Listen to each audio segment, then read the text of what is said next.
Boa noite, amada igreja, Deus vivo. Sejam todos bem-vindos em nome de Jesus. Todos sintam-se à vontade, os visitantes também sintam-se à vontade conosco. Os irmãos que assistem pela internet também sejam bem-vindos, sejam abençoados, no nome de Jesus. Essa noite a gente vai dar continuidade à temática que a Jucade levantou esse mês, com um propósito de oração, com um propósito de abençoar a igreja, falando sobre o tempo, que é um recurso escasso. O Ed já comentou no sábado passado, e é um recurso extremamente valioso que a gente tem, alertando para algumas coisas que a gente precisa ter um pouco mais de atenção, um pouco mais de cuidado. E nessa noite a gente vai falar sobre o tempo de voltar ao primeiro amor.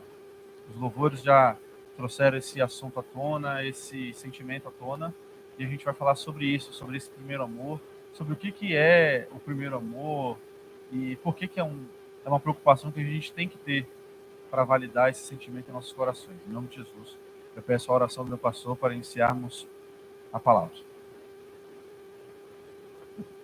Te bendizemos, Deus vivo, glorioso Senhor, por mais uma oportunidade de te adorarmos, de nos reunirmos, de aqui congregarmos, pela oração dos 5 minutos que já foi empreendida, pela linda e maravilhosa ministração, pelos lindos e maravilhosos louvores, que agora, Senhor, haja continuidade dessa gloriosa manifestação através da palavra que já colocaste no coração do teu servo, o ministro Yuri Oliveira, já devidamente ungido pelo teu Espírito Santo. Desde já, agradecemos ao Senhor pelas bênçãos que advirão desta palavra.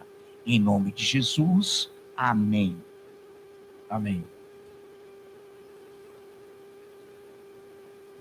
Então, voltar ao primeiro amor é um sentimento que tem que ter em nossas mentes, em nossos corações. A gente precisa pensar sobre isso, e essa vai ser uma grande oportunidade de eu e você refletirmos sobre esse assunto. A igreja abre a palavra de Deus no Apocalipse, capítulo 2. Nós vamos ler versículo 1 até o versículo 5, um texto que fala sobre essa questão do primeiro amor.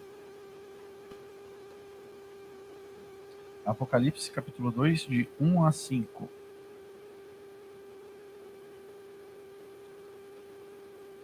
A palavra de Deus diz assim: Ao anjo da igreja em Éfeso, escreve: Estas coisas diz aquele que conserva na mão direita as 7 estrelas e que anda no meio dos 7 candeeiros de ouro. Conheço as tuas obras, tanto o teu labor como a tua perseverança, e que não pode suportar homens maus, e que puseste à prova os que a si mesmos se declaram apóstolos e não são, e os achaste mentirosos. E tens perseverança, e suportaste provas por causa do meu nome, e não te deixaste esmorecer. Tenho, porém, contra ti, que abandonaste o teu primeiro amor. Lembra-te, pois, de onde caíste, arrepende-te, e volta à prática das primeiras obras. E se não, venho a ti, e moverei do seu lugar o teu candeeiro, caso não te arrependas. Esse texto é extremamente conhecido da igreja, né? Fala sobre as igrejas e sobre as situações que o Apocalipse nos traz, de alguns alertas e de alguns avisos, para que nós tenhamos consciência hoje nas nossas vidas e não cometermos os mesmos erros. Dentro disso, ele fala aqui sobre uma igreja, e é interessante que ele fala sobre a igreja de Éfeso e coloca várias características positivas, né? Ele fala sobre labor, sobre esforço, né? Ele fala sobre perseverança. Era uma igreja, eram pessoas que perseveravam, que batalhavam na caminhada. Ele fala que eles não suportavam os homens maus, isso era uma coisa positiva. Eles eram contra os nicolaítas, principalmente, que o texto depois descreve isso. Então, eram boas pessoas com boas intenções e combatiam o mal. Ele também fala que eles puseram à prova os falsos apóstolos. Então, eles não eram acomodados com a situação, eles puseram à prova os falsos apóstolos e desmascararam esses falsos apóstolos. Eles suportaram provas por causa do nome de Cristo. E também cita aqui que eles não se deixaram esmorecer. Então são características extremamente positivas de um grupo de pessoas ou de uma igreja em que aqui a carta está se referindo como tem um cuidado, né? Mas ele aponta uma situação muito interessante. Ele fala, e a correção que a carta traz para a igreja de Éfeso é o quê? Abandonaram o primeiro amor. Bom, Abandonar o primeiro amor, acho que não precisa falar que isso aqui não se refere a um amor carnal, isso aqui não é sobre o primeiro namorado, ou a primeira namorada, ou aquela pessoa que você gostava na época do colégio, alguma coisa do tipo. Esse primeiro amor aqui, ele se refere ao envolvimento daquelas pessoas para com a obra de Deus, ao envolvimento que eles tinham para com Deus. Então, ele remete a essa lembrança, eles estavam fazendo tudo muito bem, mas eles abandonaram o primeiro amor. Isso é muito interessante da gente pensar.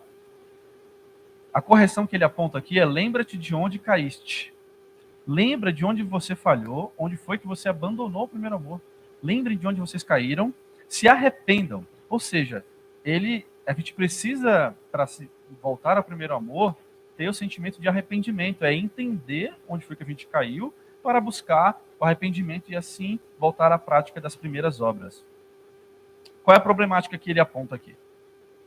Esse princípio que ele aponta como primeiro amor, e que ele descreve aqui como sendo algo que a gente tem que buscar, é o mesmo princípio que Jesus aborda nos textos dos evangelhos com relação à oferta. Lembra que Jesus fala sobre a oferta, que o que importa é aquilo que está no nosso coração, o que importa não é a quantidade, o que importa não é quanto você deposita, mas sim aquilo que envolve o teu coração. Esse primeiro amor tem esse mesmo sentimento, ele tem esse mesmo raciocínio. E a gente vai chamar aqui de intencionalidade. É propósito. O primeiro amor, ele tem a ver com a sua intenção. O primeiro amor tem a ver com a intenção do seu coração. Como é que está a nossa intencionalidade para com Deus? Como é que está o nosso relacionamento para com Deus? É isso que é o chamamento de Deus para o primeiro amor.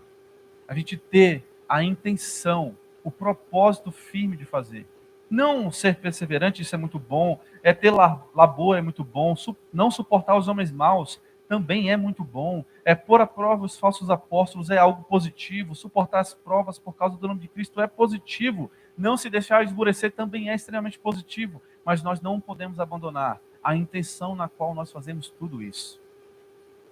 É preciso que a gente reflita sobre essa questão. Tem uma questão muito interessante que envolve um pouquinho para a gente aqui. O nosso cérebro, ele é uma máquina extremamente perfeita, foi criado por Deus. Ele tem uma das suas tarefas é poupar energia. Ele vai poupar. Ele é extremamente inteligente nisso. Ele vai cada vez mais automatizar as nossas decisões e as nossas atitudes. Para quê? Para te poupar energia de tomar decisão. Porque a tomada de decisão gera um desgaste no cérebro, né? Ele gasta energia para tomar uma decisão, para você pensar e etc. Então isso aqui você para pensar. Por que você senta onde você senta? Por que você sentou nessa cadeira que você está aqui hoje? Por que você sentou ali na sua cadeira? Por que você está ali atrás? São algumas coisas que a gente vai fazendo automático da nossa vida, porque o nosso cérebro está programado para automatizar tudo isso. Por que você lê antes de dormir? Por que você se ajoelha ou coloca as mãos para orar? Por que você escova seus dentes? Por que você toma o seu banho? Então, uma série de hábitos que a gente automatiza. O nosso cérebro programa isso. Isso aí tudo bem, isso faz parte da nossa vida e é muito bom que ele faça isso porque ele poupa energia, como eu falei pra gente. Mas o que a gente tem que pensar é que esse cérebro, ele vai constantemente trabalhar para poupar essas energias. E qual é a preocupação que a gente tem que ter com relação ao primeiro amor?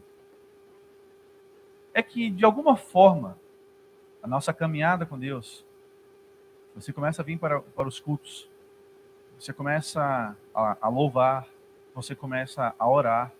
E se você não se aperceber, você vai automatizar essas atividades. E qual é o problema disso? A oração é uma conexão nossa para com Deus. Fazer isso de forma automática quebra o elo, o propósito de uma oração. O fato de você louvar aqui na igreja, ou cantar um louvor, ou declarar que essa chama não vai se apagar, ou declarar que a gente precisa do amor de Deus, é uma forma de você expressar a adoração a Deus. Se você automatizar isso, simplesmente saindo da sua boca as palavras, quebra o propósito que há na adoração.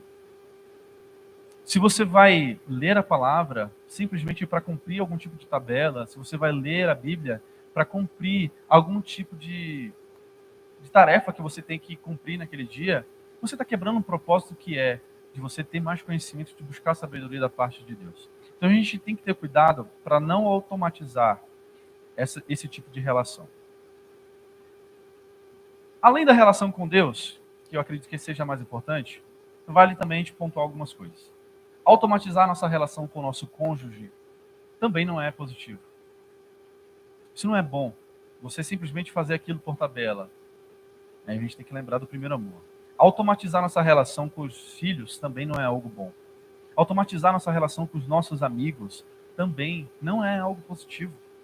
Quantas vezes você foi intencional com seus amigos? Algumas pessoas reclamam, fulano não fala comigo, fulano não me procura, o fulano não me ajuda. Mas quantas vezes você procurou, quantas vezes você foi atrás, quantas vezes você foi intencional em buscar uma aproximação, em buscar uma ajuda ou em buscar ajudar alguém? Automatizar nossa relação com a igreja também não é algo bom. É simplesmente vir por vir, estar por estar. Isso não é algo bom. Automatizar nossa relação com Deus definitivamente não é algo positivo. A gente precisa ter muita atenção com isso. E é por isso que Deus nos chamou essa noite aqui para ouvirmos sobre essa situação. Para voltarmos ao primeiro amor. Entendermos o que é o propósito do primeiro amor em nossas vidas. Então, precisamos manter essa chama acesa.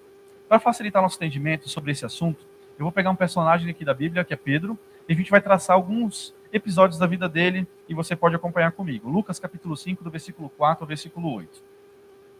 Para contextualizar, quem era Pedro? Pedro era um pescador, caracterizado por uma pessoa simples, humilde.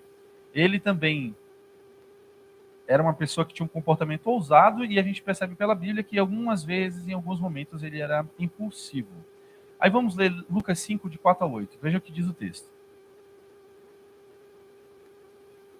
Quando acabou de falar, disse a Simão: faze-te ao largo e lançai as vossas redes para pescar.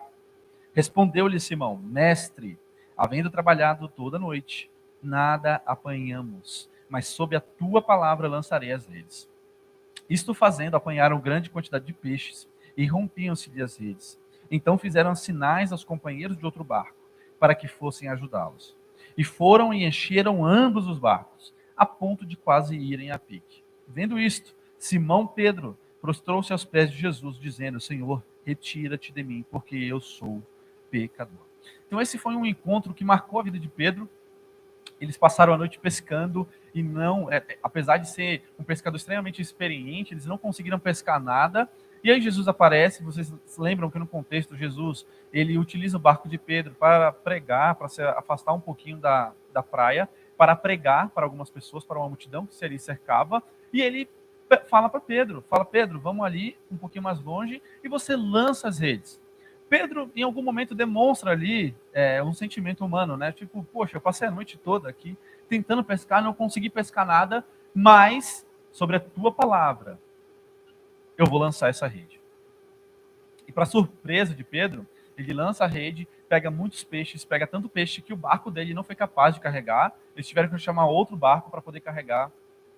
E ali, ele viu algo maravilhoso, algo espetacular, fora da curva, e ele fala: afasta-te de mim, porque eu não sou digno de estar contigo, porque sou homem pecador. Então, qual é a grande questão aqui? Esse foi um primeiro momento de Pedro com Jesus, em que marcou a vida dele. E eu quero que a gente pense e reflita: qual foi o primeiro momento seu com Jesus? Qual foi o seu primeiro encontro? Qual foi a primeira vez que Jesus mandou você soltar alguma rede? Traga à sua memória qual foi esse momento de fé que te chamou a atenção no seu relacionamento com Jesus. Qual foi o seu primeiro momento com Jesus? Qual foi aquela primeira oração? Qual foi aquela primeira vez que você ouviu uma palavra? Qual foi aquela primeira vez que você estava em oração em algum momento, ou recebeu uma oração, ou recebeu uma palavra, ou estava louvando, em que você sentiu ali a presença de Jesus e sentiu que aquele sentimento era real? Isso é muito bom da gente trazer à tona e trazer à nossa memória para lembrar o porquê de nós estarmos aqui hoje. Pedro, naquele momento, mudou a vida dele. Ele viu que algo aconteceu. E Jesus chamou ele para segui-lo. A gente já sabe o contexto em que foi colocado essa situação. Mas dentro disso, eu parei para refletir sobre esse tema e pensando na minha vida, trazendo à memória muitas coisas daquilo que aconteceu. Às vezes a gente espera coisas que nem de Pedro, né? Para que a gente vá pescar e apareça muitos peixes. Mas em muitos momentos Jesus falou com a gente na simplicidade de nossas vidas. algumas dificuldades que eu e você já enfrentamos em nossas vidas, e você orou, e você sentiu que foi Deus que te atendeu, sentiu que Deus te ouviu, e sentiu que Deus estava do seu lado naquele momento. Esses momentos marcam a nossa vida, e mudam totalmente uma trajetória. Então Pedro, naquele momento, mudou a vida dele. Pedro foi marcado naquele momento, e apesar de já ser um experiente pescador, largou tudo. Ele largou tudo aquilo que ele tinha de conhecimento e começou a seguir a Jesus em uma caminhada que seria nova para ele, uma caminhada que ele começaria a explorar. Veja que interessante, quando a gente traz esse sentimento para a nossa caminhada com Deus, muitas vezes a gente chega diante de Deus, diante de Cristo, carregado de informações, carregado de coisas na nossa cabeça que nós achamos ser certo, que nós temos como convicção serem o melhor para nossas vidas. E em muitos momentos Deus vai falar para mim, para você, larga essa rede, larga esse caminho, eu vou te chamar para um novo caminho que eu vou construir para a minha vida e para a sua vida. Então a gente em algum momento fez isso e começamos a nossa caminhada. Naquele momento Pedro se tornou discípulo e mergulhou em um ministério de praticamente 3 anos, ou 3 anos, né, e um pouco mais, ele que ele continuou antes de Jesus ser assunto aos céus, e vivendo, presenciando inúmeras coisas. Mas o que a gente pode chamar a atenção? Uma das marcas do primeiro amor, e é por isso que a gente vai trazer isso à tona, uma das marcas do primeiro amor, se você está vivendo o primeiro amor, é a força de vontade intencional de servir a Cristo, de ter comunhão com Cristo, de ter relacionamento com Cristo. Pedro tinha muita vontade. E ele tinha essa vontade, como eu falei, intencional. Ele tinha o propósito de estar próximo de Cristo naquele momento. E o primeiro amor, essa é uma grande marca disso. Se você lembrar, seja muito tempo atrás, seja um pouco tempo atrás, uma das grandes marcas do primeiro amor é que você tem sede e tem fome. Mas Yuri, por que esse sentimento pode passar de uma vez para outra, sendo que Deus é inesgotável? Quem se sacia somos nós. Quem vai se acostumando somos nós. Quem vai se acomodando somos nós. Então quem tem que acender o alerta somos nós. Nós não podemos nos acostumar com a presença de Deus. Nós não podemos nos acostumar com a oração como se fosse algo fútil, como se fosse algo banal. Nós não podemos nos acostumar a vir para a igreja como se fosse um clube, como se fosse para fazer um check-in em alguma coisa. Nós não podemos nos acostumar com isso. Nós não podemos nos acostumar com esse sentimento que esfria muitos corações. Nós não podemos nos acostumar com sentimentos que nos afastam de Deus. Nós não podemos nos acostumar com a frieza espiritual. Nós não podemos, porque se você se acostuma, você vai enrijecer cada vez mais.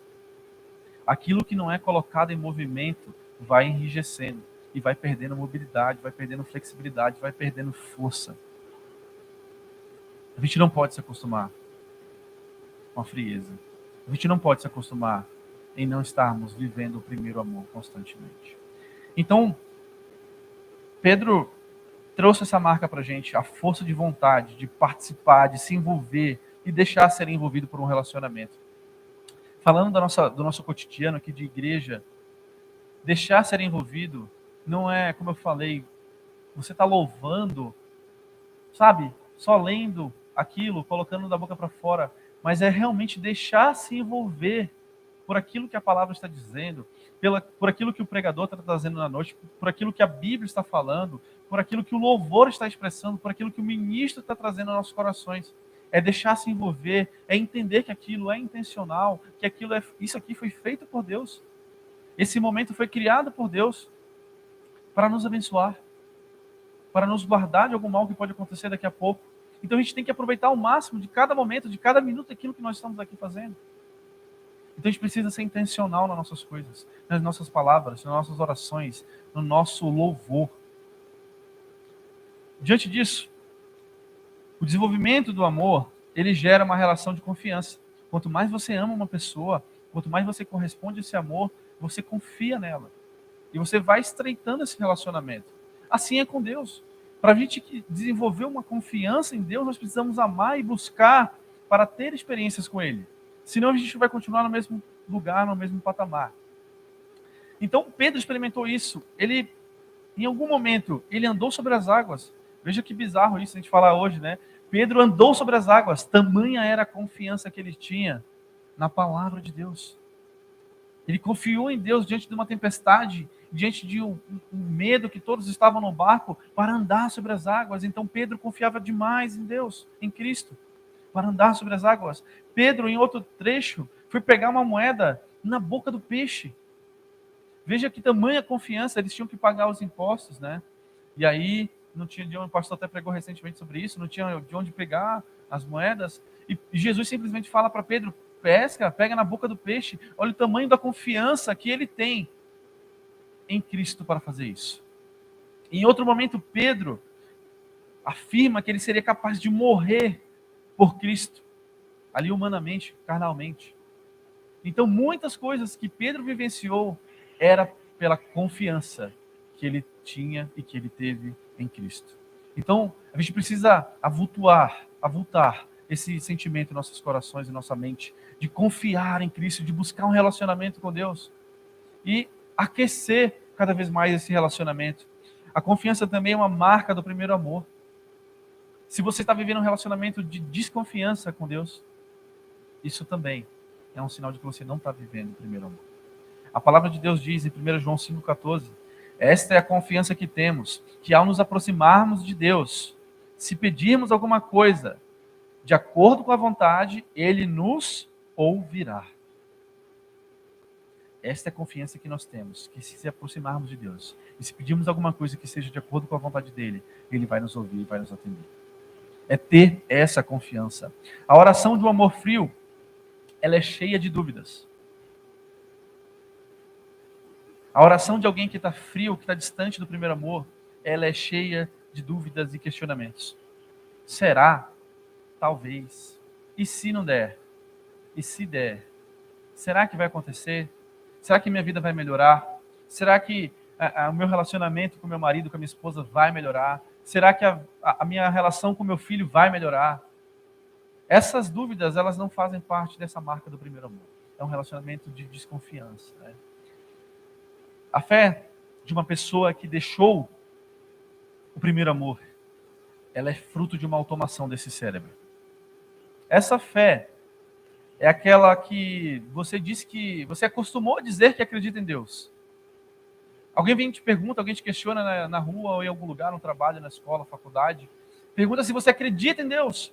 E você acostumou a dizer que sim. Mas será que de fato você acredita mesmo em Deus? Será que essa crença é intencional? Será que essa crença realmente está no teu coração? Será que você confia de fato que existe um Deus todo-poderoso que criou todas as coisas? Essa fé fria é uma fé que você acostumou a dizer que acredita em milagres. Mas será que acredita mesmo em milagres? Será que nós aqui que estamos aqui reunidos acreditamos de fato que Deus pode curar, que Deus pode salvar, que Deus pode mudar a situação de algum relacionamento, de uma família, de alguma coisa? Será que a gente de fato acredita? Ou a gente já ora meio que sem acreditar mesmo? Puxa, o pastor vai orar ali, e aí muitas vezes as pessoas se frustram, sabe por quê? Elas querem colocar toda a expectativa nos pastores.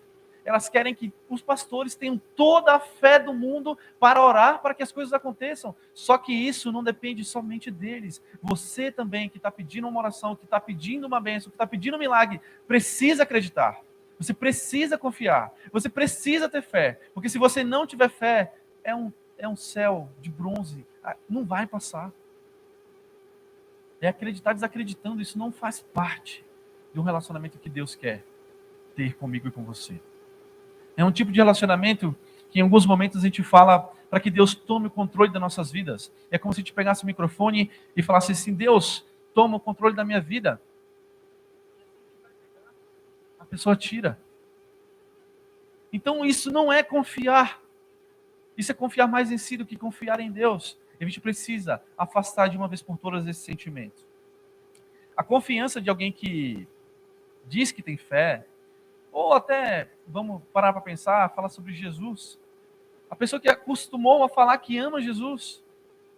Já pararam para pensar quantas pessoas já têm o nome Jesus tatuado no braço? tatuado na costa, tatuado no dedo, etc., no pescoço. Quantas pessoas falam de Jesus, falam que amam Jesus, mas de fato não tem isso no coração. Infelizmente. A palavra de Deus diz em Ageu, capítulo 1, versículo 6. Olha que interessante. Tende semeado muito e recolhido pouco. Comeis, mas não chega nada para fartar-vos. Bebeis, mas não dá para saciar-vos. Vestivos, mas ninguém se aquece. E o que recebe salário, recebe-o para pô-lo em um saquetel furtado. Esse tipo de relacionamento, que está distante do primeiro amor, é como o profeta Ageu colocou aqui. A pessoa come, mas não se sacia. Ela bebe, mas não mata a sede.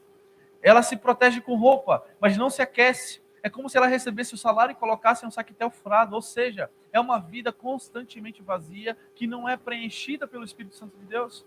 A pessoa vive de momentos, as pessoas vivem de situações, vivem de experiências que pegam ali um dia ou outro, mas deixam de viver o propósito que Deus tem para nossas vidas, que é de um amor completo, que é um amor pleno, que faz de mim e de você pessoas melhores, pessoas que vão crescer, pessoas que vão se sentir amparadas, pessoas que vão se sentir protegidas por Deus. É esse tipo de relacionamento que Deus quer para mim e para você. Ele não veio e morreu na cruz para que a gente tenha um relacionamento fraco, frágil ou débil. Pelo contrário, ele fez o sacrifício que fez para que eu e você tivéssemos força, tivéssemos paz, tivéssemos intenção no coração e pudéssemos viver o melhor de Deus aqui na terra. Foi por isso que ele morreu por mim e por você. E é para isso que ele chama eu e você a vivermos uma vida com ele. Mas se você viver distante desse amor, você vai ser como que o profeta Ageu falou. Você vai semear muito, vai recolher pouco. Você vai comer, mas não vai chegar a se fartar. Você vai beber, mas não vai dar para se saciar. Vai se vestir, mas ninguém vai se aquecer. E aquilo que recebe de salário, recebe para pô-lo num saquetel furado. E pelo contrário, aquele que vive um relacionamento pleno com Deus, dá pouca força, ele faz muito forte. Daquilo que é pouco de recurso, ele transforma em saciedade plena. É por isso que muitas pessoas se incomodam em ver como alguns têm tanto e não são felizes. Alguns têm as melhores casas, os melhores apartamentos, o maior dos luxos, o travesseiro de pena de ganso negro que viveu na Malásia e etc. Alguns têm o melhor carro, têm a melhor roupa, têm o melhor tudo, mas não são felizes, porque é como um saquetel furado. Coloca e sai, porque está colocando no lugar errado. E assim também a gente consegue ver vários exemplos de pessoas que têm muito pouco na Terra. Não tem as melhores roupas, não tem o melhor carro, ou não tem nenhum carro, não tem a melhor cama, não tem o maior dinheiro do mundo. Mas são plenas e felizes, porque aquilo que importa, elas têm. Que é a paz de espírito, que é Deus no coração, que é ter uma família para estar ali junto dela, que é um esposo, uma esposa, um filho, que é para ter um irmão na igreja para compartilhar uma alegria, uma tristeza. E muita gente se perde, como a Bíblia diz, louco, ganhou o mundo inteiro, mas hoje vão te pedir a tua alma. E o que tu vai fazer? Então, onde você está construindo, onde está o teu amor, é onde vai dizer o quanto você vai ser pleno, o quanto você vai estar bem de alma, de espírito.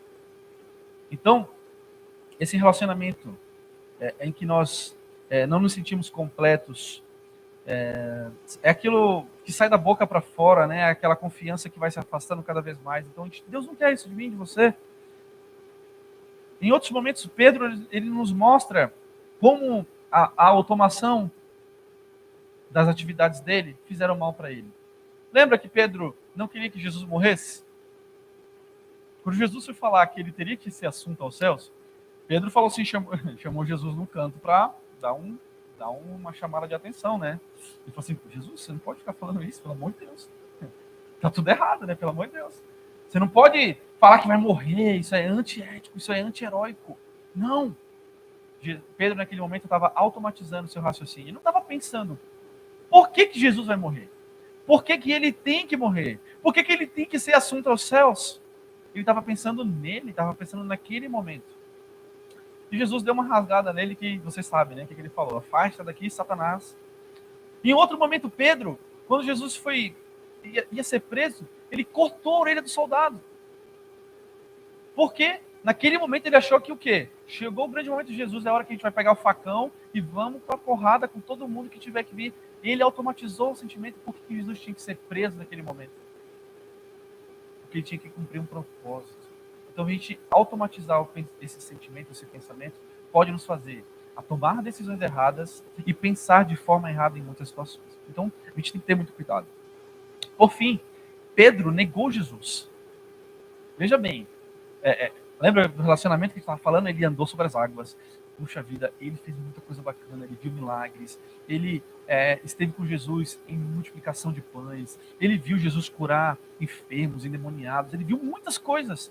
Mas ao mesmo tempo, ele foi ao ápice do vale, ele foi fazer o quê? Negar Jesus. Ele negou que Jesus era de fato Jesus.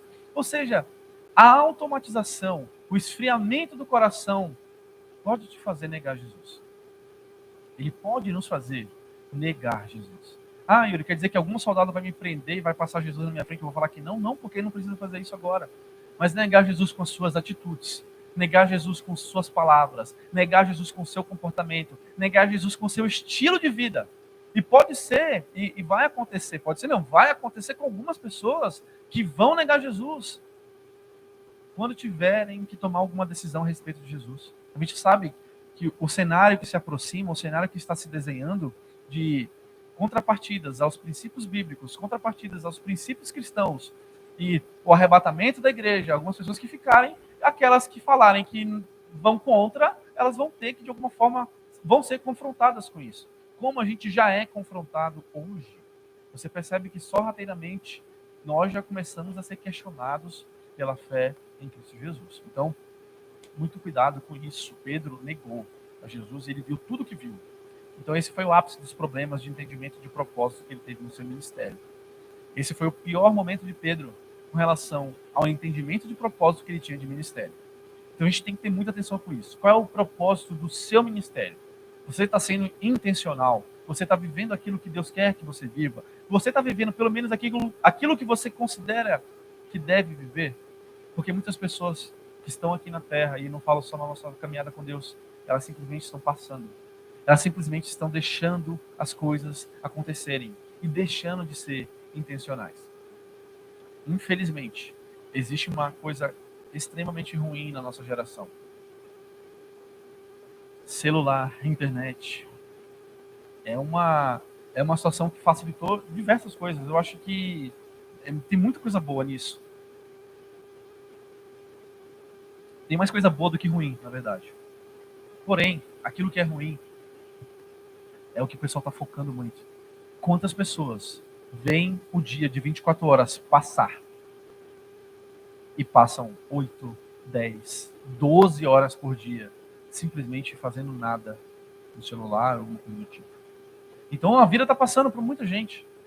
Hoje a gente comemorou o aniversário da minha avó Vânia, minha avó postiça, né? Que é a avó da Thalita, mas é minha avó também de coração. A gente comemorou o aniversário dela.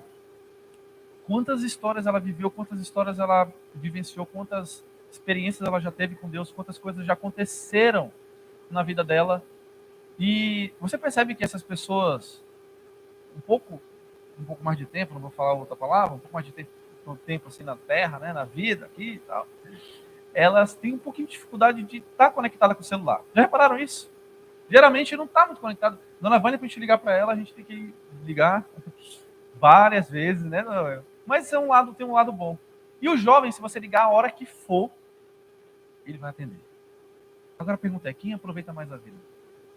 Quem é que vive mais os momentos?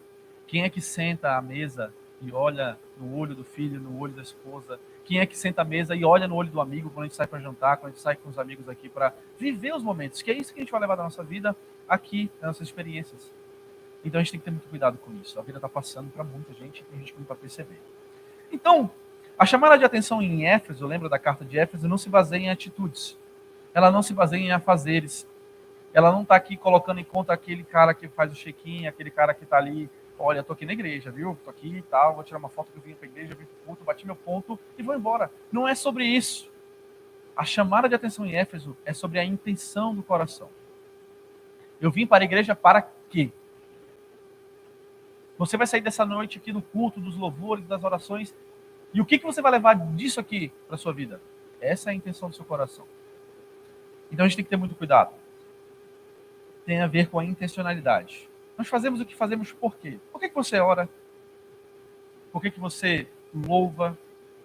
Por que você lê a Bíblia? Por que você ouve uma palavra? Você parou para pensar? Por que você parou 45 minutos da sua vida para ouvir uma pregação? Por que você está fazendo isso? Para quê? Qual é a intenção? A gente tem que pensar sobre isso também. Pedro se viu uma situação extremamente complexa. Tudo que ele construiu de conhecimento desmoronou na frente dele, né? A gente lembra que Pedro negou Jesus. Então ali é como se desmoronasse um castelo na vida de Pedro. Tudo aquilo que ele construiu de experiência, conhecimento, putz, desmoronou. Mas aí, olha só que interessante. Pedro, o sentimento que tomou conta dele naquele momento foi uma espécie de frustração, de tristeza, com certeza se sentiu muito mal, e um arrependimento em alguns casos. E humanamente, a gente acredita que em alguns momentos a gente coloca o fim nas coisas, né? Do tipo, rotula algumas situações. Chega numa situação complexa e a gente fala assim, vixe, esse aí não tem mais jeito. Ou chega numa situação difícil, esse meu relacionamento aqui não tem mais jeito. Meu filho não tem mais jeito. Ou até alguém que tem um senso de autorresponsabilidade boa, né? Fala assim, eu não tenho mais jeito. Aí, ó, a gente se rotula muito e coloca muito fim nas coisas. Se a gente fosse parar para pensar, Pedro, humanamente, a situação que ele fez com Jesus de negá-lo era um rótulo ali para a gente colocar assim, esse CPF aqui já tá cancelado. Esquece Pedro, esquece vida com Deus, esquece relacionamento com Deus. Mas, por que eu fiz questão de trazer esse texto agora para a gente finalizar?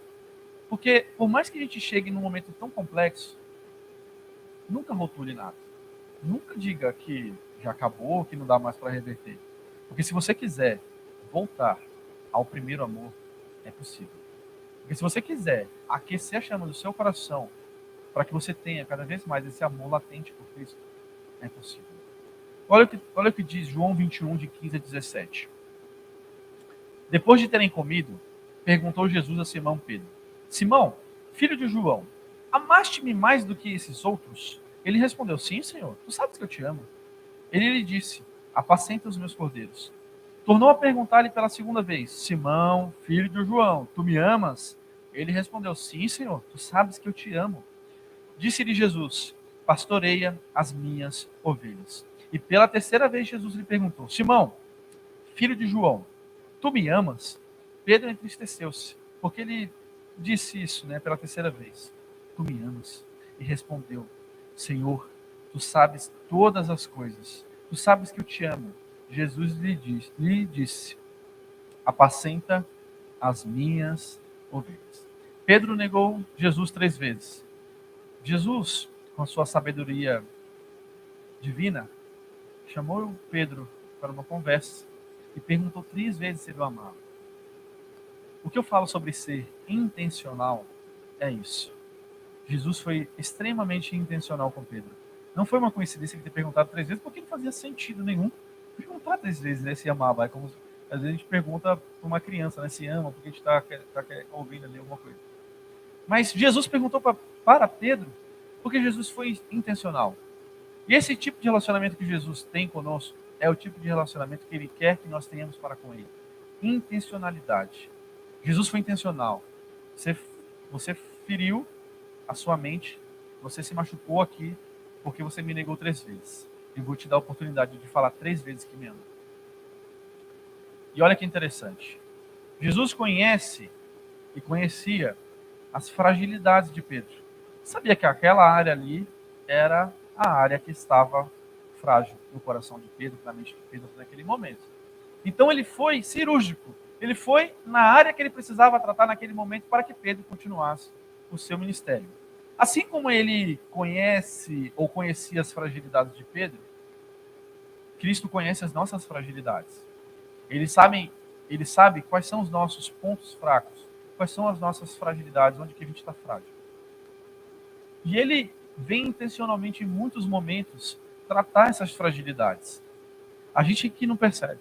Às vezes vem uma palavra da parte de Deus para tratar uma fragilidade nossa. E em vez da gente receber como Pedro recebeu e aproveitar daquele momento, a gente acha que o pastor está de marcação com a gente acha que o irmão está querendo se meter muito na nossa vida, a gente acha que Deus está sendo um pouquinho severo demais em algumas coisas. A gente está deixando de aproveitar as oportunidades. Então, lembrem, Cristo sempre vai ser intencional. Ele vai ter intenção no nosso relacionamento. Ele vai buscar ter relacionamento conosco. E vai bater a porta. E vai depender da gente ser intencional em abri-la também. Então, quando falou com Pedro, para confirmar se o amava, ele queria mostrar que nada, e nem ninguém, nenhum tipo de sentimento, nem nossas falhas, nem nossos erros podem nos separar do amor que há em Cristo por nossas vidas. Não é porque Pedro falhou que Jesus ia colocá-lo de escanteio. Pelo contrário, nada, nem ninguém, nenhuma falha que você cometeu, nenhum erro que você cometeu vai te separar do amor de Cristo, vai te separar do amor de Jesus. Voltar ao primeiro amor, então, diante dessa informação, é uma decisão nossa. A gente tem que decidir se quer voltar ao primeiro amor, se quer viver as práticas que nós já vivemos, se já praticamos. Se você decidir isso, lembre que a palavra de Deus diz, João 16:33, eu disse essas coisas para que em mim vocês tenham paz. Neste mundo vocês terão aflições. Contudo, tenham ânimo. Eu venci o mundo. Em outro texto, Filipenses 1, versículo 6, eu estou convencido de que aquele que começou a boa obra em vocês vai completá-la até o dia de Cristo Jesus. Então, não é Cristo que vai colocar o rótulo de perdido em mim e você. Ele jamais vai fazer isso. Ele não tem essa intenção. O propósito dele em nossas vidas de chamarmos a nos reunir hoje numa palavra como essa é de mostrar que da parte dele ele está aqui disponível.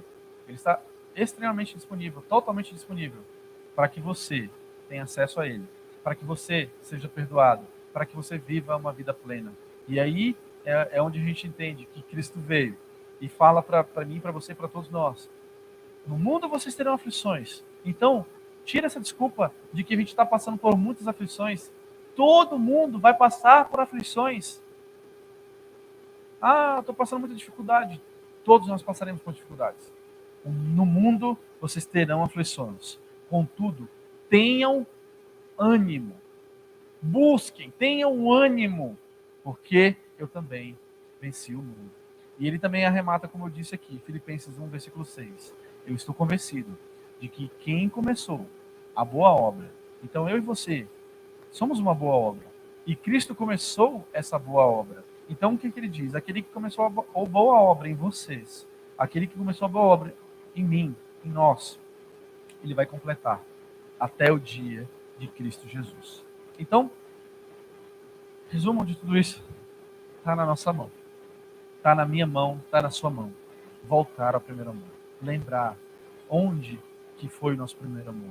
Quais eram as práticas que nós tínhamos no primeiro amor. E cabe a mim e a você colocar isso em prática a partir de agora, a partir desse momento, a partir do próximo louvor, a partir da próxima oração, a partir da próxima pregação, a partir de qualquer momento que vier nas nossas vidas. Sejamos intencionais. Intenção é buscar, é fazer, é pensar, é não fazer por fazer, é fazer porque eu quero. Eu vou adorar porque eu quero, eu vou louvar porque eu quero, eu vou ler a palavra porque eu sei que daqui flui rios de água viva, eu vou orar porque eu sei que Deus ouve, eu vou orar porque eu sei que Deus está conectado, eu vou orar porque eu sei que Ele pode me ajudar.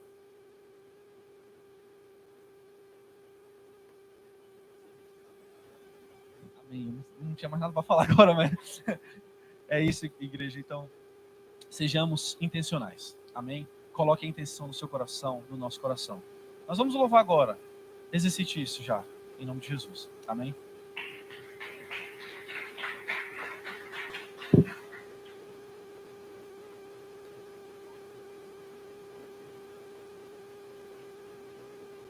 Glória a Deus, fiquemos de pé na presença de Deus, palavra linda.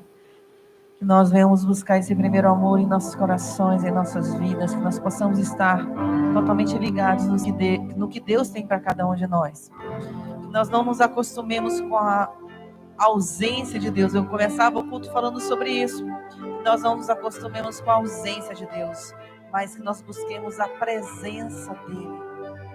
Com todo o nosso ser, com tudo que nós temos, com tudo que nós somos, que nós possamos buscar essa presença maravilhosa, que nós andemos diante do Senhor, que nós falamos assim, Senhor, não vou descansar se eu não estiver na tua presença.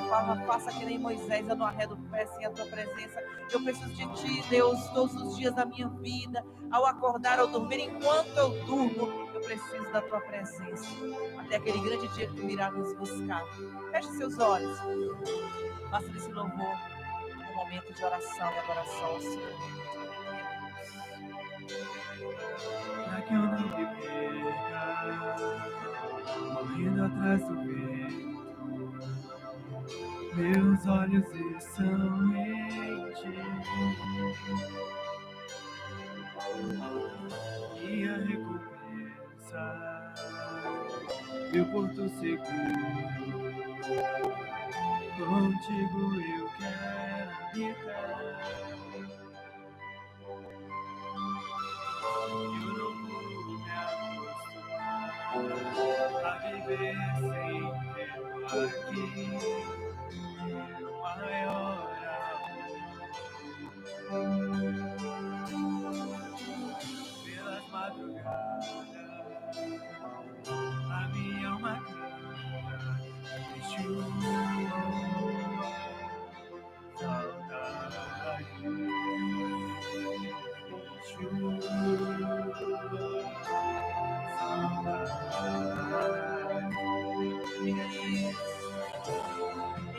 Eu não darei sono aos teus olhos, até que os teus olhos encontrem um lugar. Eu não darei descanso às minhas pálpebras, até que eu seja esse lugar. Deus, diga isso ao Senhor. Eu não vou me acostumar, Deus, a viver sem tê-lo aqui. Deus, eu não vou me acostumar a viver sem tê-lo aqui, meu maior amor. Pelas madrugadas, a minha alma canta Yeshua, saudade, Yeshua, saudade. Diga isso! Eu não darei sono aos teus olhos, até que os teus olhos encontrem um lugar. Eu não darei descanso às minhas pálpebras, até que eu seja esse lugar. Oh, se vendesse os céus, oh, se descesse aqui, oh, se fizesse em mim a tua morada, lugar de prazer. Oh, se vendesse os céus, oh, se descesse aqui, oh, se fizesse em mim a tua morada, lugar de prazer. Oh, se vendesse os céus, oh, se descesse aqui, oh, se fizesse em mim a tua morada, lugar de prazer. Quero estar nesse lugar, permanecer nesse lugar, até me tornar esse lugar. Eu não preciso sair, é só você ficar. Eu quero estar nesse lugar, permanecer nesse lugar, até me tornar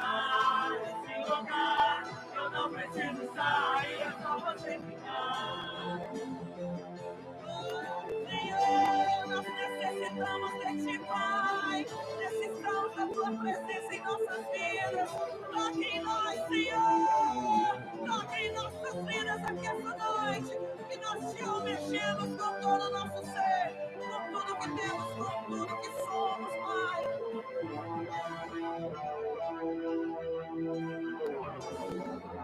Você que está aqui essa noite, não desista, vai em frente. É chegada a hora de estar na presença do Senhor. É chegada a hora, irmão, de voltar ao primeiro amor, de ter o prazer de estar na presença de Deus, de ter o prazer de buscar a sua face. Irmãos, muitos estão caindo pelo caminho, morrendo na praia. Que nós venhamos almejar, dizer, Senhor, eu vou continuar, eu não vou parar, porque eu quero a Tua presença, eu quero estar em Ti todos os dias da minha vida. Vou subir um monte e muitos desistiram e vou ficar lá até Te encontrar. Eu vou entrar na casa e vou fazer morada e vou ficar lá até Te encontrar. Eu vou subir um monte, diga isso. Eu vou ficar lá, Senhor. Até Te encontrar. Eu vou entrar na casa e vou fazer morada e vou ficar lá até Te encontrar. Eu vou subir um monte e muitos desistiram e vou ficar lá até Te encontrar. Eu vou entrar na casa e vou fazer morada e vou ficar lá até Te encontrar. Eu vou subir um monte e muitos desistiram e vou ficar lá até Te encontrar. Eu vou entrar na casa, vou fazer morada e vou ficar lá até Te encontrar. Mais perto do monte, mais perto da face, enquanto com o peso da Tua glória. Mais perto da glória, mais perto da morte. Quer me parar, então me tira o medo. Que me faz dizer, Moisés, suba em meu lugar. Me faz entender que a tempestade é você, chuva forte é você, vento forte é você. O que me faz tremer as pernas, da porta aberta é você, mas a fechar é você, é tudo sobre você. Eu também vou subir, eu vou subir um monte, e muitos desistiram, e vou ficar lá. Eu vou entrar na casa e vou fazer morada e vou ficar lá até Te encontrar. Tenha um encontro real com Deus.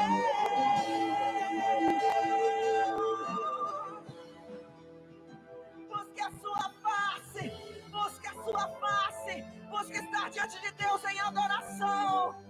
Oh Deus amado, busque a face do Senhor. Aleluia, Senhor Jesus. Obrigado por tudo, É a mesma que cobre o passado, o pão que sacia a fome, a rocha que mata minha sede é você. Diga isso! É você.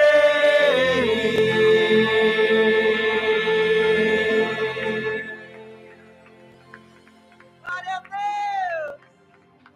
É só Ele, irmãos. Não desista, vá em frente, busque o primeiro amor na sua vida. Que aquilo que ardia no seu peito continue ardendo. Que você possa buscar essa presença maravilhosa. Porque só nele encontramos vida eterna. Porque Ele é o nosso Deus. Amém? A igreja pode se assentar, chama o menino.